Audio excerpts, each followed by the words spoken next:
நண்பர்கள் எல்லாருக்கும் வணக்கம். இன்றைக்கி வந்து நம்ம என்ன பார்க்கலான்னு பார்த்தீங்கன்னா, ஏப்ரல் 10 கரண்ட் அஃபேர்ஸ் வந்து பார்க்கலாம். நம்ம சேனலில் பார்த்தீங்கன்னா, டிஎன்பிசி அண்ட் யுஎஸ்ஆர்பிக்கு தேவையான வீடியோஸ் எல்லாமே பார்த்தீங்கன்னா, நம்ம அப்டேட் பண்ணி கொடுத்துட்ருக்கோம்.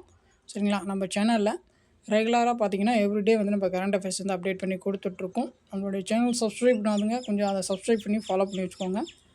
சரி, வாங்க பார்க்கலாம். ஃபர்ஸ்ட் கொஷின் பாருங்கள். இப்போ ரீசெண்டாக வந்து இந்த நியூஸ் வந்து எல்லாருக்கும் வந்து கேள்விப்பட்டிருப்பீங்க. நம்ம தமிழ்நாடு கவர்மெண்ட் பார்த்தீங்கன்னா, ஆளுநருக்கு அகைன்ஸ்டாக வந்து ஒரு கேஸ் வந்து உச்சநீதிமன்றத்தில் வந்து போட்டாங்க. அதுக்கான தீர்ப்பு பார்த்திங்கன்னா, உச்சநீதிமன்றம் வந்து கொடுத்துருந்தாங்க.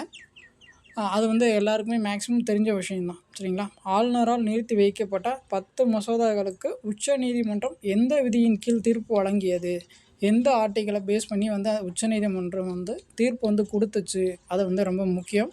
So article 142. சரிங்களா? Option C. அடுத்த கொஸ்டின் பாருங்கள்.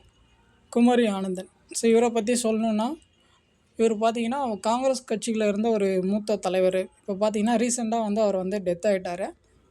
சரிங்களா? அவருக்கு பார்த்தீங்கன்னா தகைசால் விருது வந்து எந்த வருடம் வந்து கொடுத்தாங்க அப்படின்னு சொல்லி அவங்க கேட்டிருக்காங்க. ஸோ இதுக்கான ஆன்சர் பார்த்தீங்கன்னா ஆப்ஷன் டி. 2024 தான் பார்த்தீங்கன்னா ஸோ தமிழக அரசால் வந்து தகைசால் தமிழர் விருது வந்து இவருக்கு வந்து கொடுத்துருப்பாங்க. இவர் பார்த்தீங்கன்னா காங்கிரஸ் கட்சியை சேர்ந்தவர்.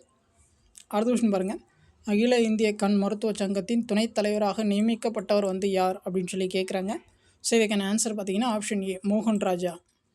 அடுத்த கொஸ்டின் பாருங்கள். உடல் உறுப்பு தானம் வழங்கும் பட்டியலில் எந்த மாவட்டம் முதலிடம் பிடித்துள்ளது?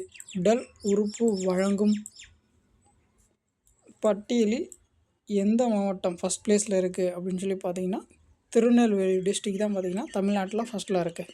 இந்த மூளைச்சாவு அடைந்திருக்காங்களே, அந்த மூளைச்சாவால் இந்த நோயால் வந்து இறந்தவங்க இருப்பாங்க. ஸோ அவங்கள்ட்ட இருந்து அந்த உடல் உறுப்பு தானம் வழங்கும் பட்டியலில் பார்த்திங்கன்னா திருநெல்வேலி மாவட்டம் தான் வந்து ஃபஸ்ட் பிளேஸில் இருக்குது. ஸோ அதுக்கப்புறமா பார்த்திங்கன்னா சூரிய மின் உற்பத்தியில் இந்தியாவுடைய இடம் வந்து என்ன அப்படின்னு சொல்லி கேட்டிருக்காங்க. சூரிய மின் உற்பத்தியில் இந்தியாவின் இடம் பார்த்திங்கன்னா ஆப்ஷன் சி, 3வது பிளேஸில் வந்து இருக்குது. அடுத்து பாருங்கள்.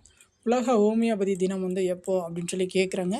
உலக ஹோமியோபதி தினம் பார்த்திங்கன்னா ஆப்ஷன் சி, மார்ச் 10. உலக ஹோமியோபதி தினம் பார்த்திங்கன்னா மார்ச் 10. அவ்வளோதான். இன்றைக்கான கரண்ட் அஃபேர்ஸ் வந்து நம்ம அப்டேட் பண்ணியாச்சு. உங்களுக்கு வேறு ஏதாச்சும் டவுட் இருந்துச்சுன்னா நீங்கள் வந்து கமெண்ட் பண்ணுங்கள், நம்ம வந்து ரெஸ்பான்ஸ் பண்ணுவோம். ஸோ இப்போ தான் வந்து நம்ம சேனல் ஃபஸ்ட் டைம் பார்க்குறீங்கன்னா கொஞ்சம் சப்ஸ்கிரைப் பண்ணுங்கள், சப்போர்ட் பண்ணுங்கள், ஃப்ரெண்ட்ஸ்க்கு வந்து ஷேர் பண்ணுங்கள். தேங்க்யூ.